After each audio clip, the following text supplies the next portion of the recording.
जय हिंद दोस्तों, स्वागत है आपका news live India YouTube channel पर। आज 1 फरवरी और शाम की फटाफट खबरों में आपका स्वागत है। कमेंट के रूप में वीडियो के बारे में अपनी कीमती राय जरूर हो ताकि हम और इम्प्रूवमेंट आपके लिए कर सके। तो चलिए खबरें शुरू करते हैं। प्रधानमंत्री नरेंद्र मोदी ने आज पेश केंद्रीय बजट को भारत के आत्मविश्वास को उजागर करने वाला बजट करार दिया है। पीएम मोदी ने आज वित्त मंत्री निर्मला सीतारमण द्वारा पेश आम बजट पर अपनी प्रतिक्रिया देते हुए कहा कि वर्ष 2021 का बजट असाधारण परिस्थितियों के बीच पेश किया गया है। इस बजट में आम लोगों के जीवन में ईज ऑफ लिविंग को बढ़ाने पर जोर दिया गया है। प्रधानमंत्री मोदी ने इस दौरान कहा कि आज पेश बजट से व्यक्तिगत, इंडस्ट्री और निवेशकों के साथ इंफ्रास्ट्रक्चर के क्षेत्र में बहुत सकारात्मक बदलाव आएंगे। इससे युवाओं को रोजगार के अवसर मिलेंगे। आपकी जानकारी के लिए बता दें कि वित्त मंत्री निर्मला सीतारमण ने आज के बजट में सबसे अधिक हेल्थ और इंफ्रास्ट्रक्चर पर फोकस किया। संसद में पेश किए गए पेपरलेस बजट में सीतारमण ने बैंकिंग, शिक्षा, इंश्योरेंस और किसानों के लिए कई घोषणाएं की हैं। ट्विटर ने पीएम मोदी के खिलाफ विवादित टिप्पणी को लेकर करीब 250 ट्विटर अकाउंट पर प्रतिबंध लगा दिया है। पीएम के खिलाफ ट्वीट किए जाने के बाद आईटी मंत्रालय ने ट्विटर से विवादित ट्वीट करने वाले अकाउंट पर रोक लगाने के लिए कहा था। शनिवार को ट्विटर पर मोदी प्लानिंग फार्मर जेनोसाइड नाम से हैशटैग चल रहा था। इस दौरान कई विदेश से चल रहे अकाउंट से भी इसमें ट्वीट किए गए। जिन ट्विटर हैंडल पर प्रतिबंध लगाया गया है उनमें कुछ किसान नेताओं से भी संबंधित है। किसान एकता मोर्चा, कारवा मैगजीन, एक्टर सुशांत सिंह और सीपीएम के पूर्व सांसद मोहम्मद सलीम के ट्विटर अकाउंट पर रोक लगाई गई है। मीडिया रिपोर्ट के मुताबिक इलेक्ट्रॉनिक्स और आईटी मंत्रालय ने ट्विटर को करीब 250 ट्वीट्स और ट्विटर अकाउंट को ब्लॉक करने का निर्देश दिया है, जो पीएम मोदी के खिलाफ हैशटैग का इस्तेमाल करते हुए आपत्तिजनक और भड़काऊ ट्वीट कर रहे थे। कहा जा रहा है कि केंद्रीय गृह मंत्रालय के अनुरोध के बाद इन ट्विटर अकाउंट्स पर रोक लगाने की कार्रवाई की गई है।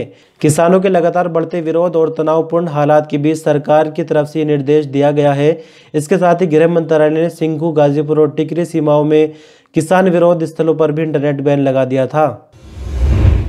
केंद्र सरकार के 3 नए कृषि कानूनों के खिलाफ किसान पिछले 68 दिनों से आंदोलनरत है। इस बीच किसानों का कहना है कि वे सरकार से बातचीत करने के लिए तैयार हैं, क्योंकि इन कानूनों को लेकर समाधान सिर्फ बातचीत से निकलने वाला है। दरअसल प्रधानमंत्री नरेंद्र मोदी ने कहा है कि सरकार से किसानों की बातचीत में महज एक फ़ोन कॉल की दूरी है। भारतीय किसान यूनियन के राष्ट्रीय प्रवक्ता राकेश टिकैत ने कहा कि सरकार बातचीत से समस्या का हल निकाले। हम बातचीत करने के लिए तैयार है। किसान मोर्चे के जो 40 संगठनों के 40 सदस्यों की कमेटी है उससे सरकार बात करे। इससे पहले किसान आंदोलन की अगुवाई कर रहे टिकैत भाइयों ने रविवार को कहा था कि किसान प्रधानमंत्री की गरिमा का सम्मान करेंगे, लेकिन वे आत्मसम्मान की रक्षा के लिए भी प्रतिबद्ध है। नरेश और राकेश टिकैत का ये बयान ऐसे समय आया था जब प्रधानमंत्री नरेंद्र मोदी ने बातचीत में महज एक फ़ोन कॉल की दूरी बताया था। पश्चिम बंगाल के मुख्यमंत्री ममता बनर्जी ने आज केंद्रीय बजट 2021 को किसान विरोधी, जन विरोधी और देश विरोधी बजट करार दिया है। साथ ही भारतीय जनता पार्टी को गैस का गुब्बारा बताया है। समाचार एजेंसी एएनआई के मुताबिक सीएम ममता बनर्जी ने कहा कि चिंता करने की जरूरत नहीं, मां माटी मानुष यानी टीएमसी सरकार वापस सत्ता में आ रही है। भाजपा एक गैस का गुब्बारा है। सीएम ममता बनर्जी ने केंद्रीय बजट पर प्रतिक्रिया देते हुए कहा कि यह बजट किसान विरोधी, जन विरोधी और देश विरोधी है। वे हमेशा गलत बयान देते हैं। भारत का पहला पेपरलेस बजट लगभग हर क्षेत्र में बिका। बजट में असंगठित क्षेत्र के लिए कुछ भी नहीं है। सीएम ममता बनर्जी ने आगे कहा कि भारतीय जनता पार्टी एक वर्ग के लोगों को व्यापार दे रही है। भाजपा ने चुनाव से पहले 7 चाय बागानों को फिर से खोलने का वादा किया था। उन्होंने सिर्फ झूठे वादे किए हैं। भाजपा ने केवल झूठ फैलाया है। पाकिस्तान इंटरनेशनल एयरलाइंस की एक एयर होस्टेस कनाडा में लापता हो गई है। जानकारी के मुताबिक एयर होस्टेस कराची के PK 747 यात्री विमान से कनाडा पहुंची थी। कनाडा पहुंचने के बाद एयर होस्टेस ने कराची वापस आने के लिए ड्यूटी पर रिपोर्ट नहीं किया। जियो न्यूज़ की रिपोर्ट के मुताबिक PIA के एक प्रवक्ता ने एयर होस्टेस के लापता होने की पुष्टि की है। प्रवक्ता का कहना है कि एयर होस्टेस की गुमशुदगी के बारे में Canada immigration and airport authority के अधिकारियों को सूचित कर दिया गया है। रिपोर्ट में सूत्रों के हवाले से कहा गया कि आशंका है कि एयर होस्टेस कनाडा की नागरिकता हासिल करना चाहती है, इसलिए वह दोबारा पाकिस्तान आने के लिए तैयार नहीं हुई। एयर होस्टेस की गुमशुदगी के मामले को PIA के मैनेजमेंट ने गंभीरता से लेते हुए मामले की जांच शुरू कर दी है। आपकी जानकारी के लिए बता दें कि 2 दिन पहले भी PIA के एक कर्मचारी कनाडा में लापता हो गया था। राष्ट्रीय राजधानी में गणतंत्र दिवस पर ट्रैक्टर रैली के दौरान हुए उपद्रव के मामले में अभी तक 44 मुकदमे दर्ज किए गए हैं, जिसके तहत कानूनी कार्रवाई करते हुए अब तक 122 उपद्रवियों को गिरफ्तार किया गया है। दिल्ली पुलिस की ओर से साफ कहा गया है कि इसके अलावा किसी को भी गलत तरीके से हिरासत में नहीं रखा गया। पुलिस ने अफवाहों पर गौर नहीं करने की हिदायत भी दी है। दिल्ली पुलिस के प्रवक्ता ईश सिंघल ने सोमवार को बताया कि 26 जनवरी को हुई हिंसा के मामले में 44 केस दर्ज कर 122 लोगों को गिरफ्तार किया गया। इसके अलावा पुलिस ने किसी को भी हिरासत में नहीं लिया है और न ही किसी को बिठाकर रखा है। आरोपियों के खिलाफ की गई कानूनी कार्रवाई संबंधित जानकारी पुलिस की वेबसाइट पर भी शेयर की गई है।